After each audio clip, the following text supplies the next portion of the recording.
The Indian media, which is known for its credibility, has come up with a new idea to blame China and Pakistan. They say that the Pakistani intelligence chief met terrorists, and now China will train 20 of these terrorists to attack India.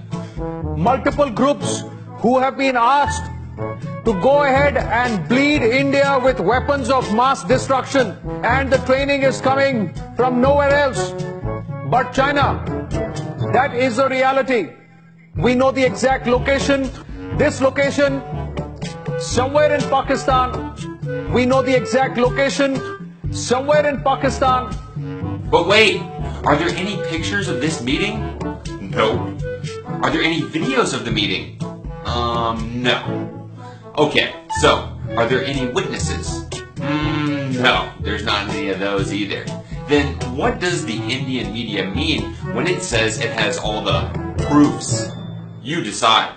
Even earlier this year, the two countries had another dispute in the Western Himalayas, where troops from the two countries had been facing off since June 2017, after Indian soldiers intervened to prevent Chinese construction of a road on territory claimed by China and Bhutan. Once again, India had suffered a humiliating retreat. India has fought wars and had conflicts with literally all of its neighbors. But then there is Kashmir. The Indian forces are illegally occupying Kashmir since 70 years.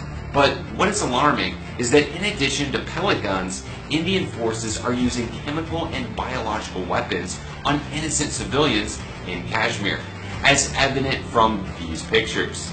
This has also made news in the Pakistani media, but apparently for the international community, Kashmir is not as important as, say, Palestine or European countries.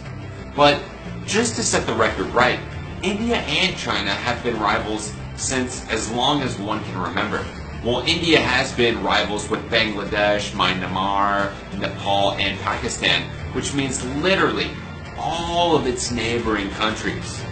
In the Sino-Indian War of 1962, China defeated India by a huge margin and settled the dispute of the Akasai Chin in its favor.